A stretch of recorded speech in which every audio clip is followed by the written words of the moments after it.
The first thing everyone noticed about Jake Murphy when he walked into Vex's pit wasn't his impressive collection of scars or his intimidating arsenal of weapons. No, it was his cargo shorts.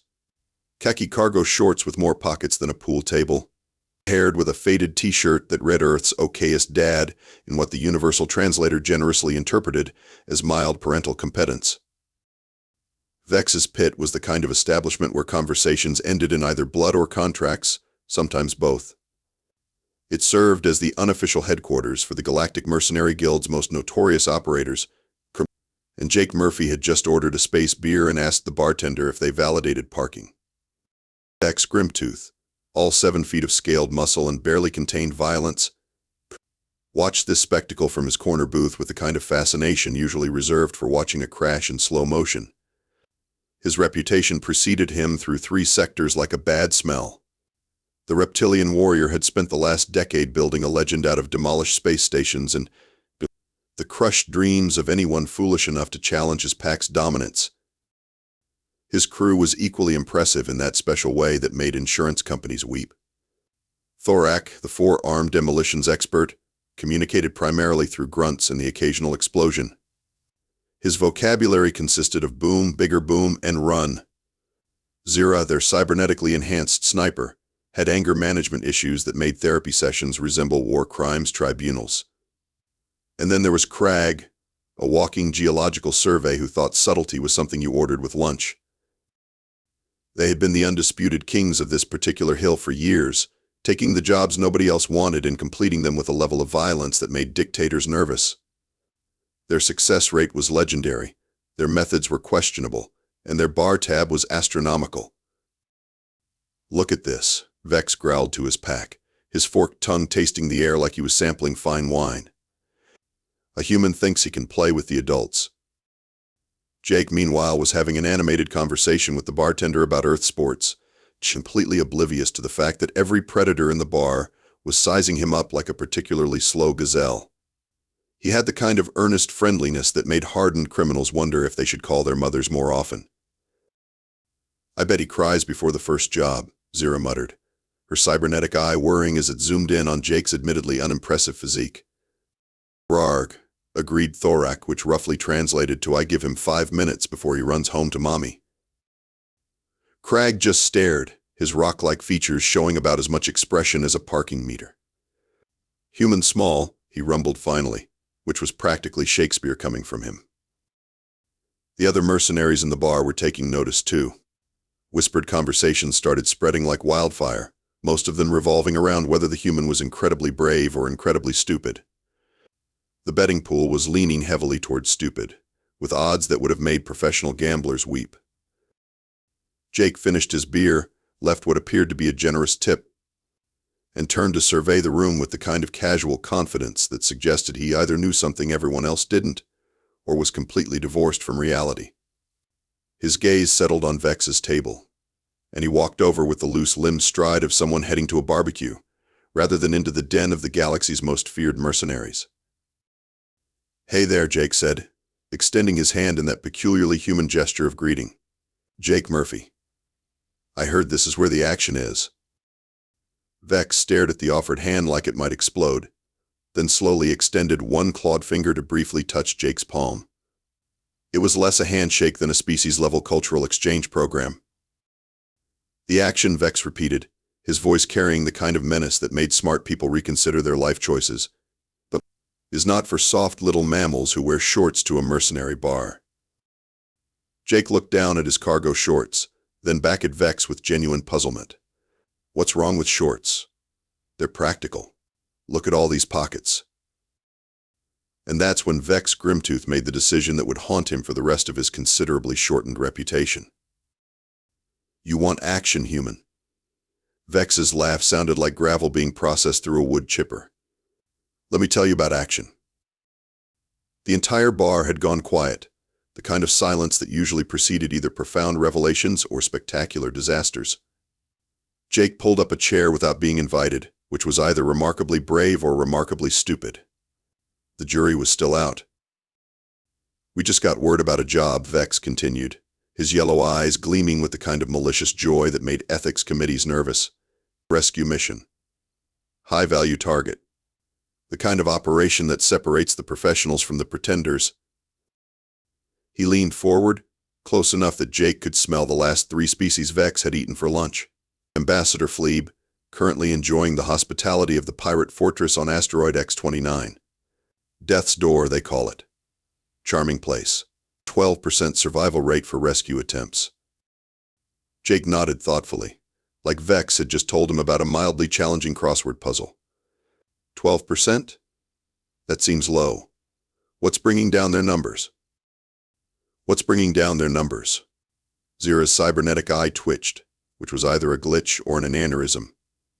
Maybe the fact that the place is crawling with bloodthirsty pirates who use diplomats for target practice? Or the automated defense systems, Thorak grunted, which was practically a doctoral thesis coming from him. Big guns, lots of big guns, Crag added helpfully. Jake processed this information with the same level of concern most people reserved for deciding what to have for lunch. Sounds challenging. When do we leave? The silence that followed was so complete that you could have heard a pin drop, assuming pins made any noise when they dropped in the artificial gravity of a space station. Vex's pack exchanged glances that roughly translated to, "Is he serious? And should we call for medical assistance?" Vex's voice climbed several octaves, which was impressive considering his vocal cords were designed for intimidation, not surprise. "Well, yeah," Jake said, as if it was the most obvious thing in the galaxy. "You're putting together a team for a rescue mission. I'm looking for work. Seems like basic economics to me." Vex stared at him for a long moment, then threw back his head and laughed. It was the kind of laugh that made small children hide under beds and made grown adults reconsider their insurance policies. The rest of his pack joined in, creating a symphony of mirth that suggested Jake had just told the best joke in galactic history. "You hear that?" Vex called out to the rest of the bar. "The human wants to join us on a suicide mission to Death's Door." The laughter spread through the bar like a contagious disease. Credits started changing hands as the betting pools expanded to include new categories like time until human breakdown and most creative way, the human dies. Jake waited patiently for the laughter to die down, then pulled out a small tablet and started tapping on it. "So what's the pay structure like? Hourly or flat rate? Do you guys have health insurance? What about vacation time?" This caused a fresh wave of laughter that threatened to shake the station's artificial gravity generators loose from their moorings. "Tell you what, human," Vex said, wiping tears from his reptilian eyes. "You come with us to Death's Door, and if you survive, I'll personally recommend you for membership in the guild. Full benefits, premium assignments, the works. And if I don't survive?" Vex's grin revealed teeth that could open cans and end civilizations. "Then you won't have to worry about benefits, will you?" Jake extended his hand again. "Deal." Vex shook it this time, his claws careful not to puncture the surprisingly soft human skin. In the back of his mind, a small voice was suggesting that maybe this wasn't his brightest idea, but Vex had built his reputation on poor decision-making and excessive violence. So why stop now? "We leave in 6 hours, he announced. "Try not to wet yourself before then." Jake nodded and headed back to the bar, presumably to make funeral arrangements or update his will. Vex's pack clustered around their leader, still chuckling. "This is going to be entertaining," Zira muttered.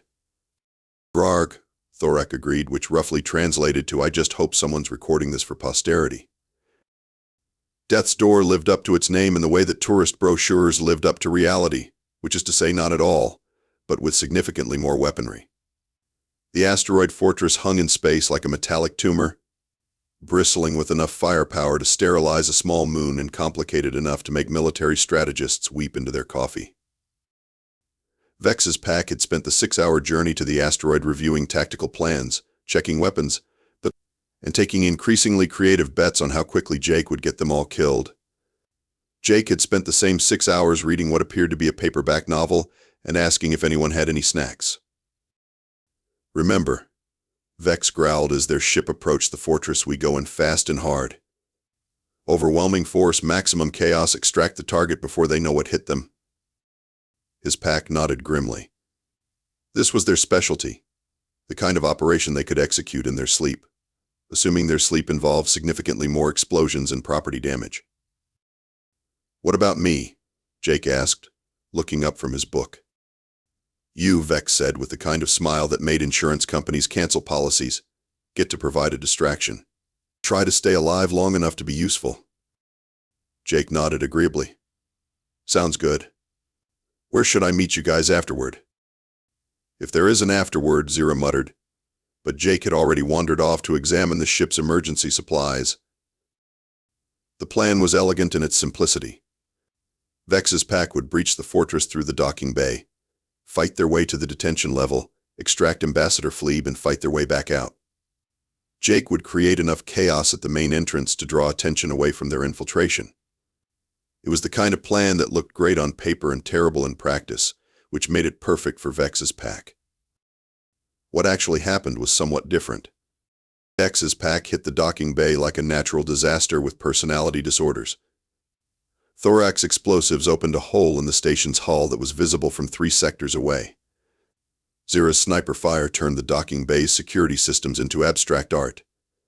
Crag simply walked through walls, leaving crag-shaped holes in his wake. It was beautiful, violent, and about as subtle as a supernova. It also triggered every alarm system in the fortress, summoned every guard within 5 light years, and generally made their stealth mission about as stealthy as a marching band. Meanwhile, Jake walked up to the main entrance and knocked. The guard who answered the door was having what could charitably be called a rough day. Alarms were blaring, explosions were echoing through the corridors, and his radio was full of panic chatter about invaders and structural damage. The last thing he expected was a human in cargo shorts standing politely outside the front door. "Hi there," Jake said cheerfully. "I'm here for the annual pizza delivery inspection." The guard, whose name was Grotch, and whose life choices had led him to this exact moment of confusion, that stared at Jake like he was a mathematical equation that refused to solve itself. "Pizza delivery inspection," Grotch repeated slowly.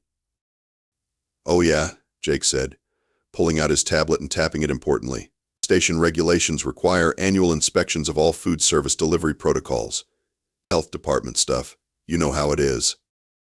Grotch looked at his smoking fortress, listened to the sound of his colleagues screaming in terror, and made the executive decision that pizza inspection was probably the least of his problems right now. "Third floor," he said weakly. "Ask for Chef Blorgus." "Thanks," Jake said, and walked right in. What followed could only be described as the most polite infiltration in galactic history. Jake wandered through corridors filled with running pirates, nodding pleasantly and asking for directions. His earnest friendliness was so unexpected that most of the pirates he encountered simply pointed him toward the kitchens and continued running toward whatever catastrophe Vex's pack was creating. By the time Jake reached the 3rd floor, he had accidentally started 3 separate conversations about working conditions, learned that the pirates had recently unionized, and discovered that their biggest complaint wasn't about the dangerous working conditions or the constant threat of violent death, but about the lack of overtime pay. "You know," Jake mentioned to a group of pirates huddled in a break room, "where I come from, overtime is usually time and a half."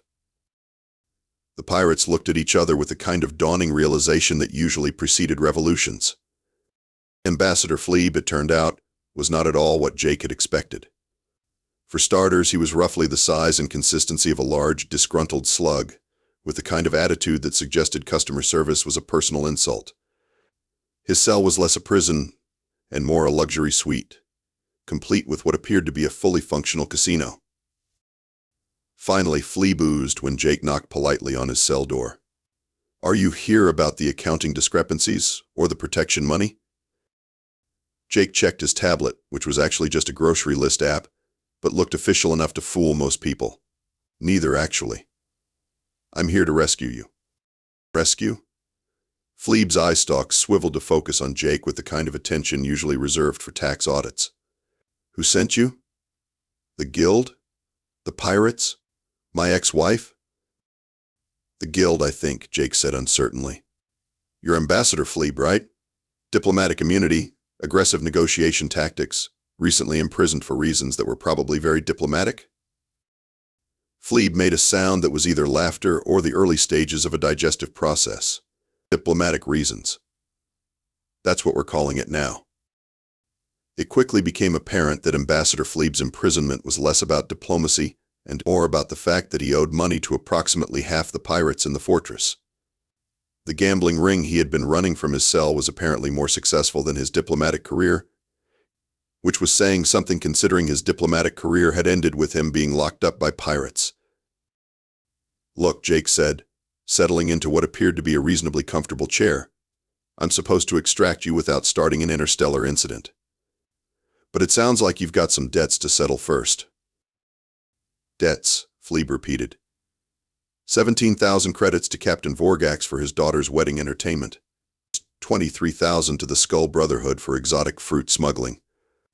And don't get me started on what I owe the Crimson Fleet for their retirement fund." Jake nodded thoughtfully. In the distance he could hear explosions and what sounded like Crag having a philosophical discussion with a bulkhead. Vex's pack was clearly having the time of their lives. "Okay," Jake said. "Here's what we're going to do."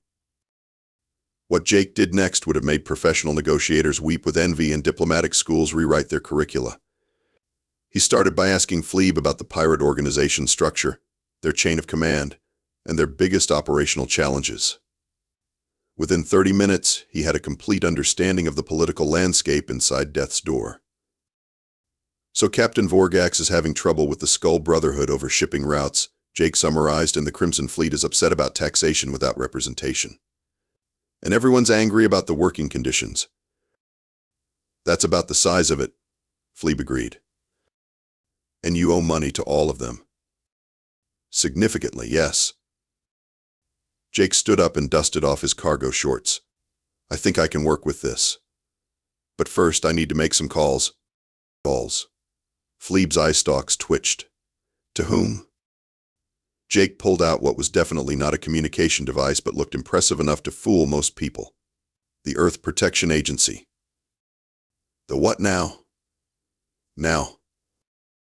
"Oh, it's terrifying," Jake said with the kind of casual confidence that suggested he actually believed what he was saying. "You know how humans have that reputation for being soft and weak? That's just what we want you to think. The EPA is our real enforcement arm. They specialize in hostile takeovers disguised as environmental inspections." Fleeb stared at him. "That sounds made up." "Does it?" Jake asked. "Or does it sound exactly like the kind of thing humans would do?" Before Fleeb could answer, Jake was already heading toward the door. "Come on, Ambassador. Time to turn this prison break into a business meeting." "A business meeting?" "The best kind," Jake said cheerfully. "The kind where everyone gets what they want and nobody has to die." Behind them, another explosion shook the fortress, followed by what sounded like Thorak giggling maniacally. Well, Fleeb said, oozing along behind Jake, "This should be interesting." When Vex's pack finally fought their way to the rendezvous point, they looked like they had been through a blender designed by someone with serious anger management issues and a degree in creative violence. Thorak was missing one arm but seemed remarkably cheerful about it. Zira's cybernetic eye was sparking in ways that definitely violated manufacturer warranties. Crag was covered in what appeared to be structural debris in the hopes and dreams of whoever had built this fortress. What they found at the rendezvous point was not at all what they had expected. Jake was sitting at what appeared to be a conference table that had been hastily assembled from prison furniture and good intentions. Around the table sat 3 pirate captains who should have been shooting at each other, Ambassador Fleeb, who should have been in prison, and a collection of other individuals who looked like they had wandered in from a galactic peace summit. "Oh, hey guys," Jake said, looking up from what appeared to be a contract written on the back of a napkin. "Perfect timing. We're just working out the final details." Vex stared at the scene with the kind of expression usually reserved for witnessing miracles or major traffic accidents. "What," he said slowly, "is happening here?" "Business," announced Captain Vorgax, a pirate whose reputation for violence was matched only by his surprisingly sophisticated understanding of tax law. "Your human has proposed a solution to our operational difficulties." "Operational difficulties?" Zira's cybernetic eye was twitching again, which was either a malfunction or the early stages of a complete breakdown. "The protection racket issue," explained Captain Skullface of the Skull Brotherhood, whose name was either remarkably straightforward or showed a concerning lack of imagination. "Your human has convinced us that piracy is inefficient compared to legitimate shipping operations." Cragg sat down heavily on what had probably been a load-bearing wall before he decided to make it into a chair. "Human makes sense?" he rumbled, which was either a question or an existential crisis. "It's all about market efficiency," Jake explained, gesturing to a diagram he had drawn on another napkin. "Instead of stealing cargo, you charge for shipping it. Instead of kidnapping diplomats, you provide diplomatic escort services. Instead of running protection rackets, you offer security consulting." "Grar," said Thorak, which roughly translated to, "And this works how?" "Taxes," Jake said simply. They were spending more on bribes, equipment replacement, and medical bills than they were making from piracy. But if they go legitimate, they can write off their expenses and qualify for small business loans. Ambassador Fleeb oozed closer to Vex, leaving a trail that was either diplomatic immunity or something that violates several health codes. "Your human is either a genius or completely insane." "Why not both?" Vex muttered. The negotiations, it turned out, had been proceeding smoothly. The Crimson Fleet agreed to handle diplomatic transport. The Skull Brotherhood would specialize in high-security cargo shipping. Captain Vorgax's crew would provide asteroid mining consultation. Everyone's debts were restructured as startup investments, and the fortress would be converted into a legitimate business hub. "What about the Ambassador?" Zira asked, her voice carrying the kind of strain that suggested her patience was being processed through the same blender that had handled the rest of their mission. "Oh, I'm staying," Fleeb announced cheerfully. "Turns out I have a real talent for business mediation. Who knew?" The escape turned into something that had never happened in the history of galactic piracy: a retirement party. The former pirates insisted on escorting them to their ship with full honors, which involved a great deal of enthusiastic gunfire directed at the ceiling and what appeared to be an impromptu musical number. Jake waved goodbye to his new business partners and asked Captain Vorgax if he knew any good places to get authentic Earth food in this sector. "There's a place on Station Delta 7, Vorgax replied seriously. "They make something called tacos that might kill you, but in a good way." "Perfect," Jake said. "I love tacos." As their ship pulled away from the asteroid, Vex's pack sat in stunned silence, trying to process what had just happened. They had gone in expecting a suicide mission and come out with what appeared to be a diplomatic victory, and the foundation of a legitimate interstellar shipping consortium. "Did we just accidentally end piracy in this sector?" Zira asked. "Rarg," Thorak confirmed, which roughly translated to "I think we might have." Back at Vex's pit, the atmosphere had changed from skeptical amusement to the kind of quiet respect usually reserved for natural disasters and tax auditors. Jake Murphy was sitting at the bar, politely declining offers to buy him drinks and asking the bartender about the local breakfast options. Vex's pack occupied their usual corner booth, but the dynamic had shifted in ways that would take professional therapists several years to fully unpack. They were staring at Jake with the kind of expression usually reserved for witnessing either miracles or complete breakdowns of the natural order. 17 pirate crews, Vex said quietly, counting on his claws, converted to legitimate businesses. In 4 hours. "Don't forget the tax optimization," Zira added, her cybernetic eye having stopped twitching and started displaying what appeared to be financial projections. "They're going to make more money legally than they ever did from piracy." "Human scary," Cragg rumbled, which was the closest thing to a philosophical statement anyone had ever heard from him.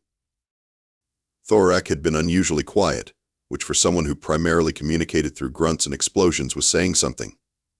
Finally he spoke up. "Grog grog boom?"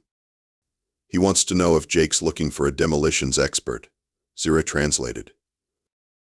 At the bar, Jake was having a pleasant conversation with 3 other mercenaries about Earth's social security system and why it was actually a brilliant long-term investment strategy. The mercenaries, who had originally approached him as a joke, were now taking notes. The guild representative, a bureaucrat whose job was to assign ratings and collect fees, approached Vex's table with the kind of expression that suggested paperwork was about to become everyone's problem. So the representative said, consulting his tablet, about the Murphy situation. What about it? Vex growled, though his heart wasn't really in the growling anymore. Well, technically, he's completed more diplomatic missions in one day than most members complete in their entire careers. The piracy situation alone is worth about 50,000 credits in bounties. And the tax optimization program is going to save the guild approximately 2 million credits annually in cleanup costs. Vex processed this information with the kind of mental agility that had made him legendary for all the wrong reasons. So he's qualified for membership? Qualified? The representative looked at his tablet again, then at Jake, then back at the tablet. He's qualified to run his own division. His own division? Diplomatic Solutions and Business Optimization. It's a new department. Apparently there's a waiting list of clients who want to hire him. Across the bar, Ming. Jake was explaining to a group of increasingly interested mercenaries how Earth's community watch programs were actually sophisticated intelligence networks designed to monitor and influence local political structures. The mercenaries were hanging on every word. He's making it all up, right? Zira asked quietly. Is he? Vex replied. Or is this exactly how humans took over half the galaxy without anyone noticing? The guild representative cleared his throat. There's one more thing. Mr. Murphy has requested that any team he leads includes full health benefits, dental coverage, and casual Fridays. Casual Fridays? Vex repeated. Apparently it's a human concept involving reduced dress code requirements and improved morale. He's prepared to provide documentation proving it increases productivity by up to 15%. Vex looked at his pack, who were all staring at Jake with expressions ranging from admiration to existential terror. Then he looked back at the guild representative. Sign him up, Vex said finally, and put us down as his first recruits. All of you? Rarg, said Thorak, which roughly translated to if you can't beat them, join them and hope they don't accidentally conquer the galaxy while looking for lunch. Jake finished his conversation at the bar and wandered over to their table, still radiating the kind of casual friendliness that had somehow converted an entire pirate fortress into a legitimate business operation. So, he said, settling into a chair that groaned under the weight of his impending reputation, anyone know where I can get a good breakfast around here? I'm thinking we should celebrate before we start planning our next mission. And that's how Vex Grimtooth, the most feared mercenary in 3 sectors, found himself explaining the local food options to a human in cargo shorts who had accidentally revolutionized galactic piracy and that was now wondering if space had any good pancake places. The universe, Vex reflected, had a truly twisted sense of humor.